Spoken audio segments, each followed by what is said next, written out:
Opening day for these Detroit Pistons. How you feeling about it, Rod? Not as good as I did a little bit ago. Oh no. You know what? We gotta just jump right into this because I need to hear Rod's thoughts and I need to get your ideas about this game. All right. So people, you guys already know what time it is. My name is Brandon Dent, aka Detroit Kool-Aid. You're rocking out with the Woodward Pistons podcast on Woodward Sports Network. You guys already know Jeff Friday's on the Morning Woodward Show. I talked to him this morning already, so definitely go and check out that content. But it's time to drum roll for the legend here. Hey, yo! Shout out and welcome to the legend, Detroit News, Rod Beard. I have to put something else in there. I got to find a way to just make sure Chief is always in there as well. Not Could happen to a better necessary. person. Not necessary. How you doing this morning, brother? I'm doing all right, man. It's Wednesday. I got up at 5:30 this morning and could not go back to sleep. So there's that. I had this energy. Got some stuff done. Decided to jump in and get some stuff done. And then that sleep hit me. And I'm like, okay, well, this works out now. Yo, that sounds like a plan, especially on opening day. But listen, I know the people are waiting for it. Let me hear Rod's thoughts. Uh-oh. This is going to catch people a little off guard. Uh-oh. But for the first time in a long time, I felt the way that fans feel when the news came out yesterday about the injuries to Bogdanovich, Morris, and I mean, we knew Livers was going to be on the show for a little bit, but I'm looking at the thing and I'm like, 4 weeks? Does that say weeks? That says weeks for Bogey. Not days. 4 games. 2 weeks, maybe? 4 weeks? All right, Morris. He had the back thing. I know he had the back thing. 3 weeks? Man. So we're going back down the same rabbit hole that we did last year to a degree with Cade and just the injuries to this team just biting them. And it's not a game here, a game there, a week. We talked about this too. You want to start this season just boom, right out the chute. Let's go win a couple of games and make some statements about where we are. And I think we said the first 20 games, they had opportunities to kind of do some things. And if you're not at full strength, Morris, I think they can work around to a degree. Between Sasser and Killian, I think they can work around Morris. Having to work around Bogey means Ausar is going to have to be that dude. And from the preseason and from Summer League, if that's any kind of indication, it is preseason and Summer League, and I tell people not to get excited about that. But if that is any indication, you feel like Ausar can be that dude. Can he come out and average 15, 5, and 5? And that's getting into Cade territory when you're talking about 15, 5, and 5 in the regular season. Mm-hmm. So I think it just puts more onus on other guys to be more vital and contribute a little bit more, maybe earlier than we thought that they should. But we'll see. I mean, and you're going to see, because these are 3 guys. If you had everybody full strength, these are probably 3 guys in your top 10 that you said would play and be in your rotation. And you've been big on Killian and what he's going to have to do. This will be his opportunity to some degree, and maybe even Sasser to add to that, to see, all right, what you got? Here's your opportunity. You want to prove your worth and show that you're worthy of this draft pick, and Killian, you're worthy of extending in some way, shape, or form. Here's your opportunity to show it. So it just felt weird to be bummed like a fan. Like, come on, man, 4 weeks. 4 weeks. Yeah. Man. That one got Go ahead. me too. When I first saw Bojan, I was just like, goodness, him? Because that was the player that we know was signed and then extended, the contract extension to be able to play specifically with Cade Cunningham. Remember his comments from the Hoops Hype article where he talked about the plan and Troy Weaver and what he had been telling him, and that everything really revolves around Cade Cunningham. And I think that with Monty Williams, he should be the type of coach. I know early on it's still going to be a little difficult because you're right. We're going to be dealing with and depending on the young guys to really step up and look a lot less like rookies and a lot more like at least rotation players. Because Mhm. Monty Williams, though, what I really like about his offense is I think it caters to the Pistons if they are in a position like this. That point five Mhm. second offense, that playing K kind of off ball reps, trying to take advantage of his ability to catch and shoot three. It's starting to seem as if the Pistons were already trying to make sure that the team could be less dependent on one injury. Like if one injury happens, and try to put themselves in Yeah. some type of position to where if they're losing a Boyan, if they're losing an Alec Burks, that they haven't lost all their creativity as it relates to outside shooting. And so Mhm. the Boyan one got me. Isaiah Livers, like you said, we were already like, okay, let's get him back. Being at the practices, shout out Mike Curtis, Detroit News Pistons beat writer. We talk a lot about it, and he was one who kind of was like, "Hey, look, at the last practice I was at, he said, look, Livers is out there walking, boo. His ankle is looking pretty good in terms of him just kind of walking around and doing basic drills. And I was more like, okay, we're gonna get him back. But like you said, the rotation aspect of Bojan, that one is huge because people just think knockdown shooter. He's just a 3-point shooter. Mhm. When Monty Williams talked about Bojan Bogdanovic, and I wish I had that audio, man. He talked about him being this player that can do more than shoot. He can play off the dribble. He can back people down. He can post up when they put a smaller guard on him. He can play make a little bit. If you remember when Bojan Bogdanovic, when Cade Cunningham went down, he turned into a straight up 20-point plus a Yeah. night score. That you don't Mhm. do that just by being just a catch and shoot 3-pointer. Catching unless you're like JJ Redick, and even him, he had playmaking ability. He had the handles and things of that nature. And so they're losing more than 3-point shooting. I don't want to downplay that. I'm glad that you actually brought that up. A lot of fans when they first saw it, their hopes were kind of dashed, and I can understand why. The thing that makes me just slightly like, okay, let's see what this thing can be, is what you stated, man. We I remember the episodes after we drafted Asar Thompson and kind of episodes after. And we both are on here like, can he start? Can he be that guy? Should he come off the bench based Yeah. on the rotations, based on Mhm. the fit? And now he finds himself in a position where he's looked a little bit better than I thought he would early on. It's preseason. So your word, I continue to see you in my mind like Yoda going, temper, temper. But Mhm. the things that I do believe translate is what he said in summer league: the rebounding, trying to play good defense, the blocks, the steals, and things of that nature.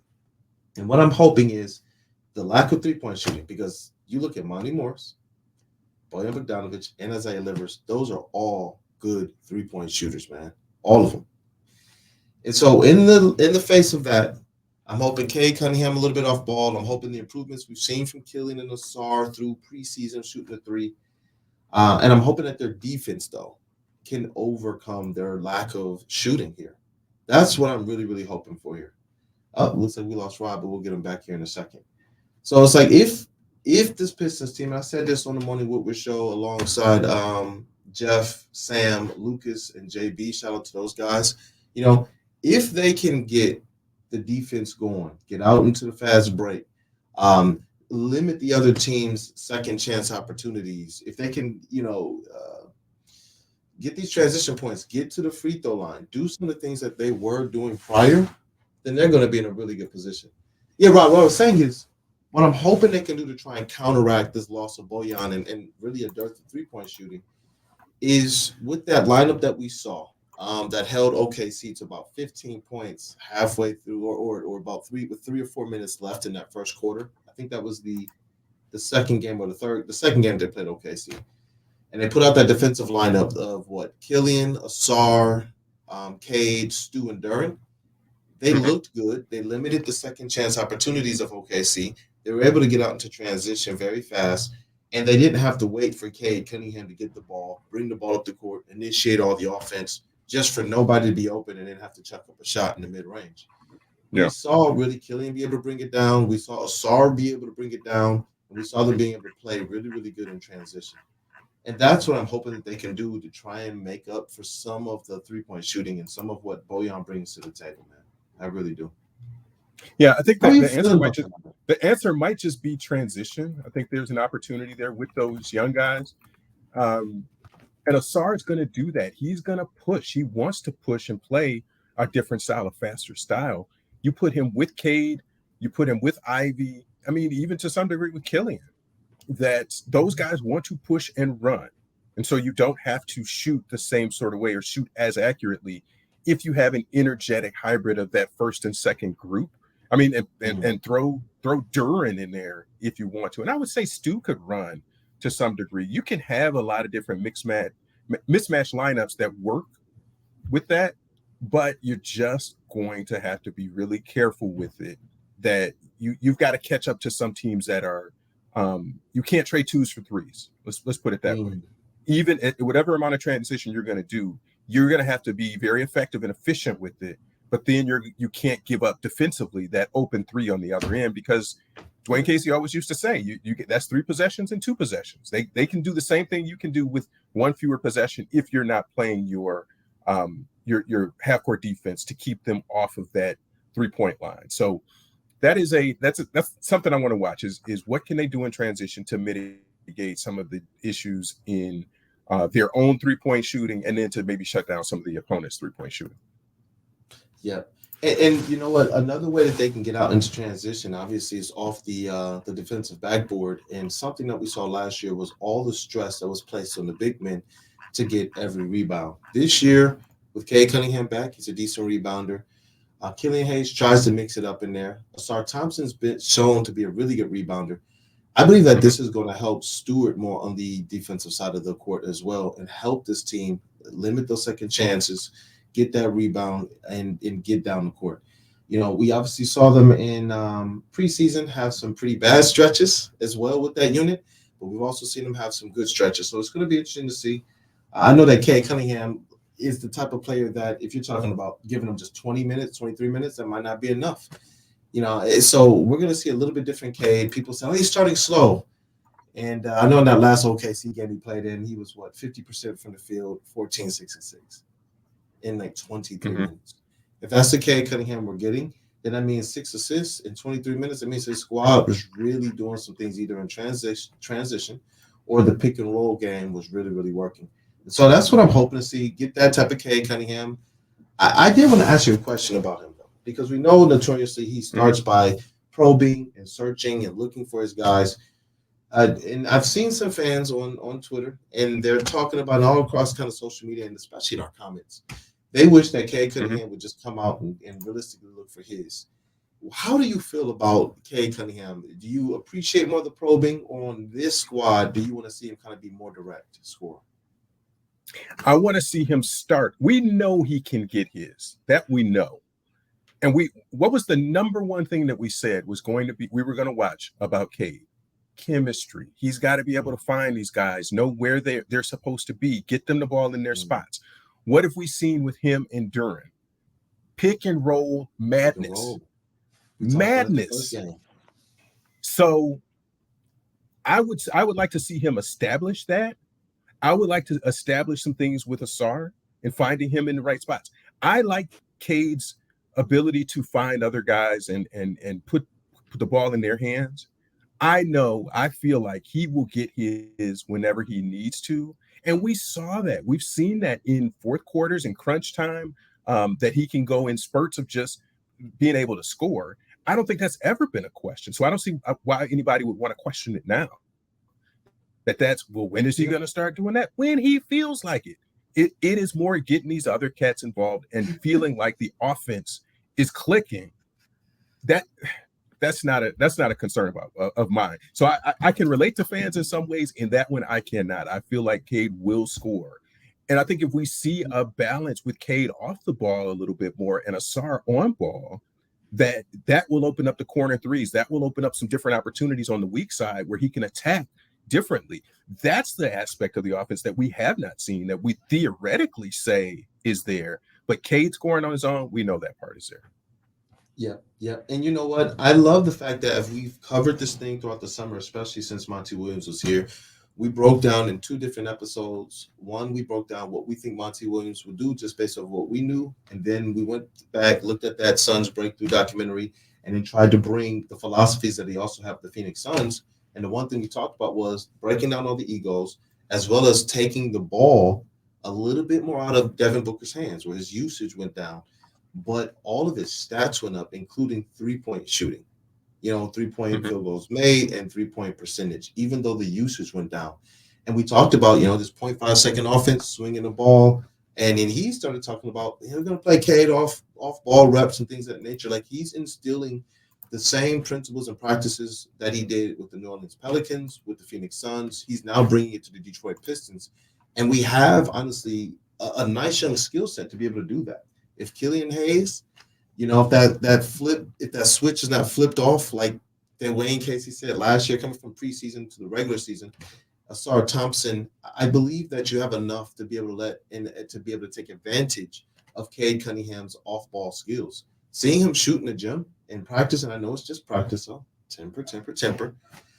He's been a guy that is really not missing too many threes. His shot is looking really good. It's looking consistent. The arc is up there. Cade does stuff where he'll shoot it, make it, and then before the next one comes, he'll just walk around, kind of get loose, and then come right back and then make it, almost as if it's that muscle memory there. And it's been pretty awesome to Yeah. see. And you want to see that translate into the games because if he's going to be playing off ball and the ball's not in his hands, you still need Cade Cunningham to be effective on that court. So if he's off ball, obviously he's going to be somebody that the defense is going to have to respect, and it should open things up a little bit more for Asar and Killian. Now, I know one of the other things we talked about with this Pistons offense, and I hope we see it tonight, were those cut lanes that Monty Williams' offense opens up. And last year we were talking about we don't see this squad throwing any backdoor lobs. We don't see them taking advantage of any athleticism. And I get it. You're missing your main guy. Killian Hayes was in a funk. And you really just had Jaden Ivey and a baby Jalen Duren. But this season with Asar Thompson, Jaden Ivey, Jalen Duren, Marvin Bagley's back. I expect this team to really be getting the ball towards the rim. And we saw Killian Hayes and Cade Cunningham doing that in the pick and roll game, in the fast break and transition game, like you talked about. I think one of the coolest plays from Summer League was Killian Hayes throwing that high lob up to Asar Thompson off of a transition play. So if these guys are kind of getting out and doing that in half court as well as in transition, I think it gives them a little bit more energy. I think it helps with their confidence as well. And I think that it puts this team in the best position and keep the opposing team off balance. Now, again, on the temper, these are the keys that I'm hoping that they go out and they execute well, but they're still a young player, man. I got to ask you, what is your take on this game tonight, the season opener for them on the road in Miami against the Heat? They're missing a couple players. I'm going to pull that up while you kind of tell me what you're at least hoping to see and then what you expect to see. It's going to be hard to see a win, but I do want to see all of the stuff that we've talked about, the chemistry. I would love to see Cade at about somewhere between 16, 20 points. Let's call it 18. Let's say 18, 5 and 5. And I want to see Asar in the same range of maybe 14, 5 and 5, that we know the versatility is there, that we have some idea about what the rotations are going to be, and whether that's Bagley or that's Wiseman or kind of where that shakes out, at least to start the year. And then to see some fight. I want the fourth quarter. What Troy Weaver talked about was playing 82 meaningful games, meaning they wanted to get to the second half of the season where they were in a position to do something. I want to see like 45 meaningful minutes. I want this to really go down to the last maybe 4 or 5 minutes in the fourth quarter, that they're in it, and maybe single digits going down toward the end. And I think that would be a nice start for them in playing the Eastern Conference champs and giving them a ride on the first game of the season on the road. I think that would show a lot for the young team that doesn't have the veteran backing without Bogey and the scoring punch there. I think those are just little pieces. If they win, more power to them. They can go into Charlotte and make this a 2-0 start, potentially, if they're playing that well. But I just want to see some remnants of, hey, can Asar come in and play at this level in the regular season when it matters? Yeah, because he's gonna have his hands full tonight. Especially when you talk about the switching ability that the Detroit Pistons are gonna employ Mhm. on the defensive side of things. So I could see him on some plays defending Jimmy Butler and then literally switching and having to defend one of their power forwards. And I mean, yeah, bam, yeah, or Tyler Hero or something like that. You just never know. yep, yep. It looks like Josh Richardson and Haywood Highsmith is out, and it's funny. I looked at all the comments. The Miami Heat fans are more sad, it seems like, than Pistons fans seeing Bojan Bogdanovic out. Like the comments, you could copy and paste, man. It looks like the same exact stuff that they're complaining about. The first one is, "We are so back." Look, and it's just sad comment after sad comment after sad comment. Now, I'm like, look, man, you guys have no place to complain. You got your guys. You got your guys that make your Right. engine go.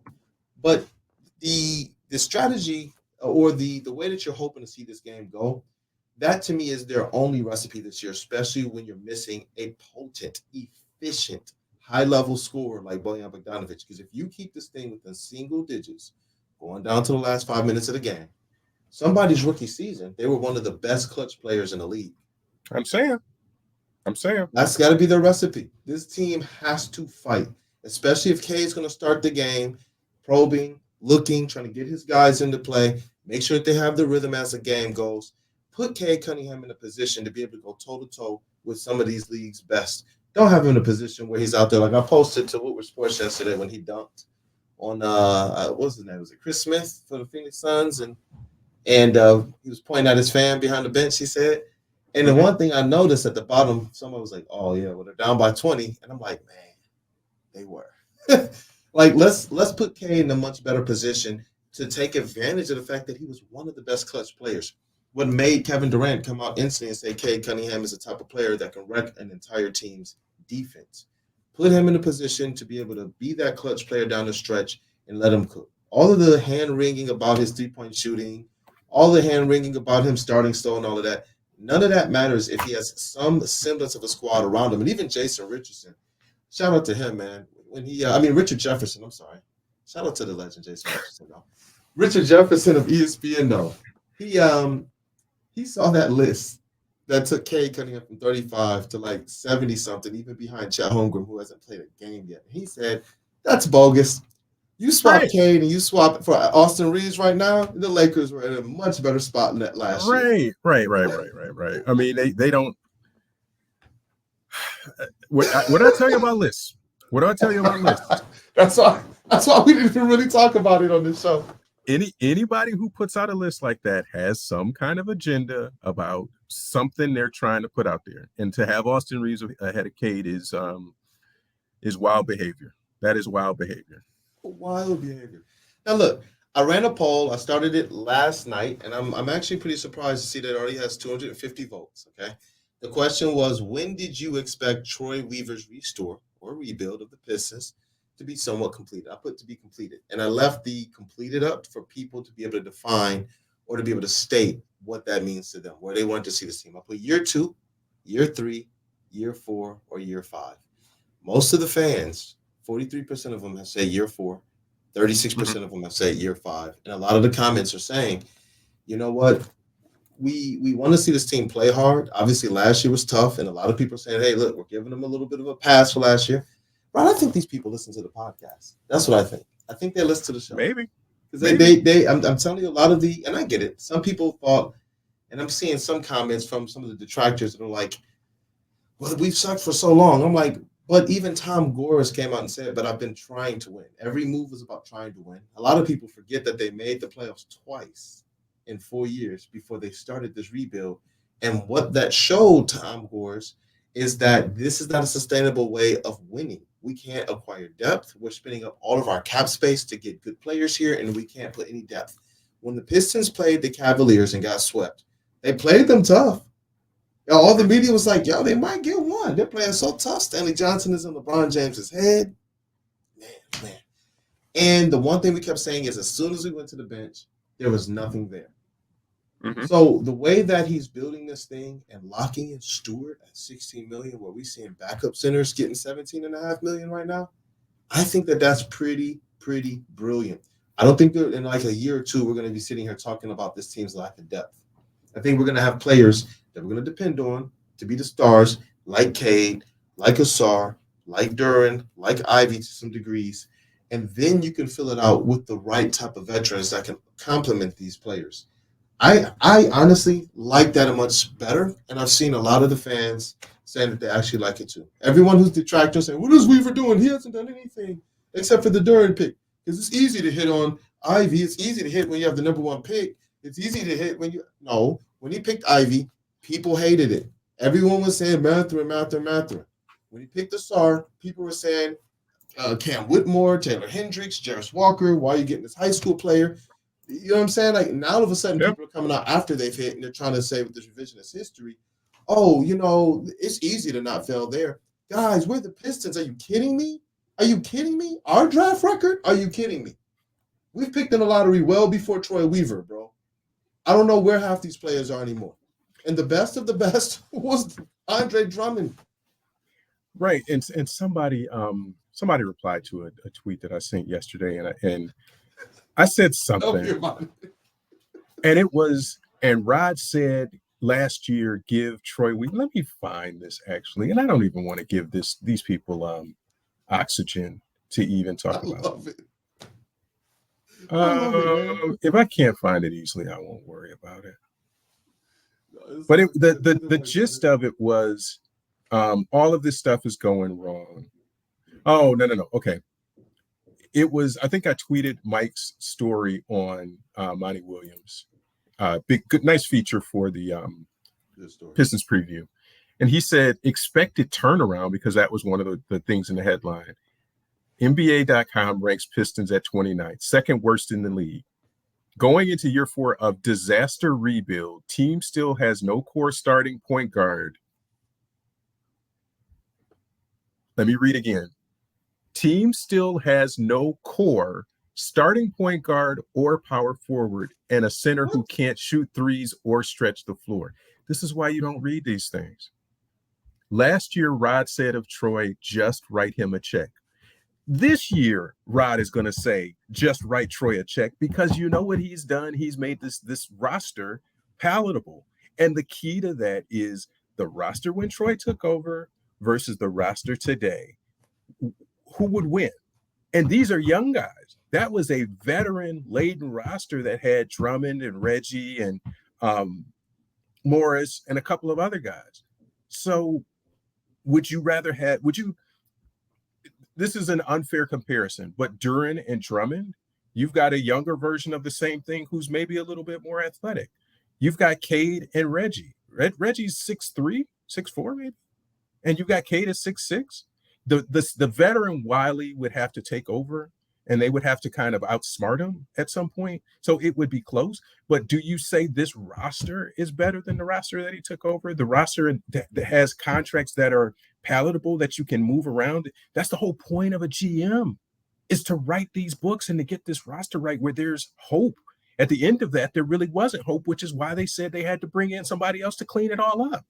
So it is the fans very much have to understand the situation that the Pistons were in and the situation that they're now in.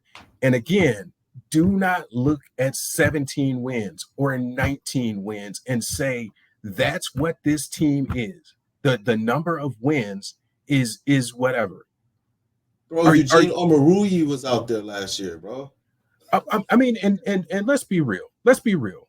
Are the Pistons trying to get Wemby? Yes, they're trying to get Wemby. Are they trying to put themselves in the best position to get the best player maybe that we've talked about in a few years? Yeah. I mean, let's be real about it. Not, honestly. Let's be real about it. They had a slew of injuries and everything else.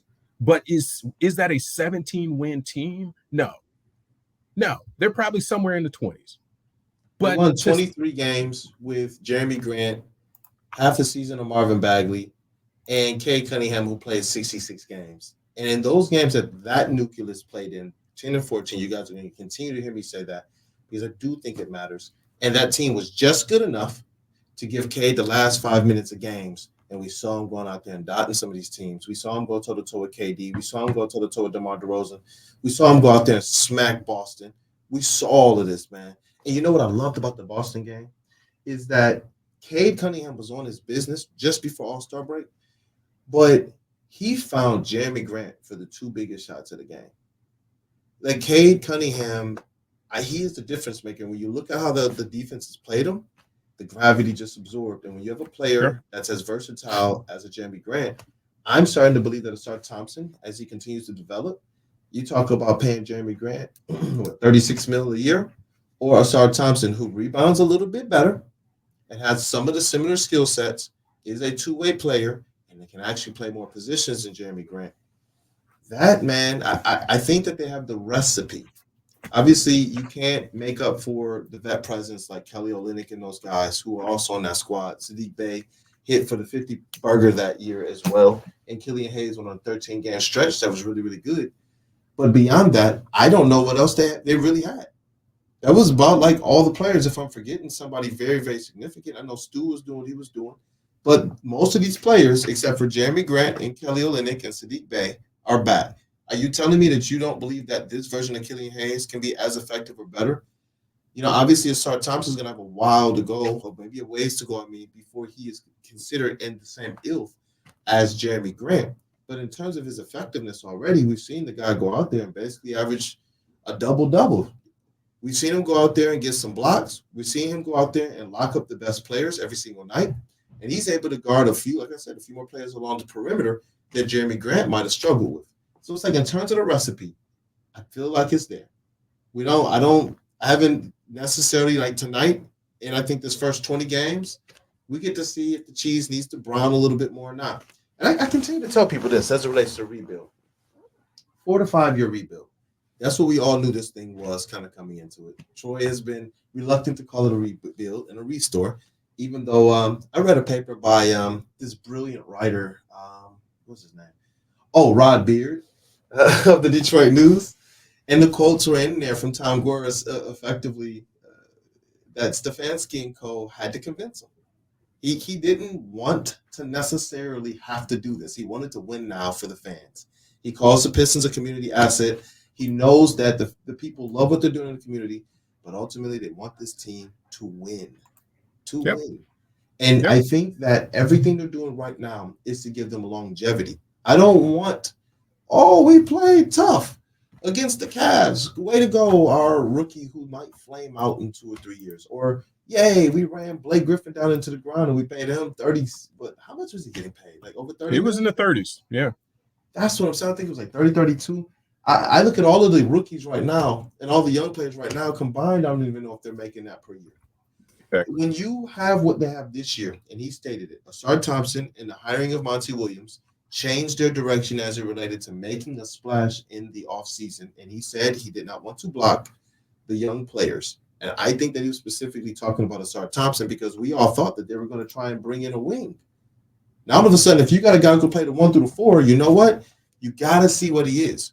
And with those comments, though, it makes me believe that maybe, just like Sadiq Bey got traded, maybe some of these young players could potentially find themselves in deals as well because you're not waiting to see what a vet can do around them. You know what the vets are. You know the vets you want to bring in. I don't got to wait and see. Like if I wanted to go get Jeremy Grant, I know exactly who he is. I don't have to wait and see what he does with these guys. I think it's about how these young players either step up or step out. That's what I believe. And this is the season. Once you have your core set, you talked about is this a better roster than the one he inherited? Bro, he upgraded his core 4. The first core 4 included Saban Lee, Killian Hayes, Sadiq Bey, and Isaiah Stewart. He's upgraded that so much that 2 of those players I named are not here, and 2 of those other players are not even a part of the actual core 4. Now their core 4 is Cade Cunningham, Jaden Ivey, Jalen Duren, and Asar Thompson. I like it. I like it too. Is now go out there, see what these guys can do. Because what if Asar conveys to being an actual shooting guard, like playing that number 2 position? Now he does know. You know what? Maybe I'll go out there and get me a 3 and a 4. Maybe Stewart in the future is somebody who potentially comes off the bench. Unless he proves this season, I can hold down this starting 4. I think Troy's put himself in a really good position leading into a draft where I sense they want to keep this draft pick, which I believe conveys to the New York Knicks this year if it's, I think it's top 18 protected this season. If you could check that for me real quick. I believe that sounds about right. That's what I believe it is. And I think that they want to find this middle where they're competing, where they keep their draft pick, where they see what they have in their young players, and honestly, where they can spend this cap space. A lot of people keep saying, well, there's no free agents available. Bro, Rod, the free agents that I've seen Troy sign are the ones that fill out the end of the roster. But the good players that we know will start, he's always acquired them via trade. Jeremy Grant was a trade. Bojan Bogdanovic was a trade. I'm not worried about Troy Weaver. Those types of things have quelled. I still feel like he's going to go into this draft and pick 2 times in the first round. I just feel that. I went into last year's pre-draft press conference, and all the stuff we had talked about, I had notes, and I was just asking different questions. I got the audio. This stuff is going to start. We're going to have to start playing this stuff on the show, man. Because Mike looked at me. He was like, so you really think he's going to get 2 picks, huh? I said, man, it's his MO. And I asked him, like, it's what they do with players us. down in the second round that you're interested in? I mean, down in later in the first round that you're interested in? And he looked at me and looked around the room. He's like, yeah. Yeah. And it's like, yeah. Of course. So it's pivotal, bro. This is a pivotal year to see what you have. And I think it does put a little bit more pressure on him to get it right this coming summer, this trade deadline and this draft. But you can't lie. He set himself up well with young players, cheap players. And you know what? This window, this is the one new nuance that I figured out, Rod. You can go over the cap to sign your own players back. Yep. That's why I think he did what he did this season, because Cade doesn't have to be paid this year. You go and you find your guys at the trade deadline or in the offseason that you want, and you bring them in. And if you believe in that, then you go over the cap to then bring back Cade Cunningham and later Ivy and Jalen Duren, and if these guys hit. I think that's a brilliant strategy, and sometimes it just takes time to make sure that these windows can align. When you get Cade Cunningham, that changed up everything, because instantly they went from a core 4 to a core 1. Instantly, in just 1 year. And that's all it has to be to start things out. Yeah. But bro, any last words about this game? No, I think it's just going to be, and we'll have a couple of games to talk about, so we'll have a lot more content for next week. But I just want to see what we talked about earlier is just some signs of some things that we thought would help them take the next step forward. And I think Miami's going to be a tough test, but Charlotte will be another one where they have a lot of trouble going in there and winning. In past years, that hasn't been an easy place to go win. But hey, we'll see. We'll see next couple of days. Hey, listen, man, Asar Thompson is effectively at home right now. You know, he's down in that Miami area, not too far from Fort Lauderdale. I know he's going to have some family there and some supporters. And that guy plays like he does not have a pulse, bro. Like, there's no nerves. I don't know, man. When this team gets these extended minutes, I know they're going to make some young player mistakes. I know Cade Cunningham is still getting his NBA legs underneath him. But I really want to see this team do exactly what you said. Go out there and fight. Go out there and play like you belong. Don't hold your head down. Don't let Miami push you around. Don't let them do that. Don't let them treat you like you're little or like you're young. If you're going to lose, go down swinging, man. And give your guy, Cade Cunningham, the opportunity to honestly pull you through, to give you some semblance and some hope, especially leading into this Charlotte game. And when you know it, our home opener is the second game of a back-to-back. That would be the Pistons. That's how things work now. All right, brother. Let me get you drum rolled out of here, man. Listen, guys, for Jeff, I and Freddie, who we get content up with him every week now. He's up on the channel again, and he's hoping to get some content with you again soon, Rod. So he wants to invite you onto Morning Woodward Show too, whenever you have time. So definitely for him, for Woodward Sports and Woodward Pistons podcast. My name is Brandon Dent, aka Detroit Kool-Aid. Go Pistons, man. Hopefully they show us something tonight. Let's get Rod drum rolled out of here, you guys. Hey, yo, shout out and thank you, man. Blessings to the legend, Detroit News, Rod Beard, and Mike Curtis, man. Keep yourself safe out there in Miami. You're there for work, bro. All right, Doc. We'll talk to you Next time, y'all.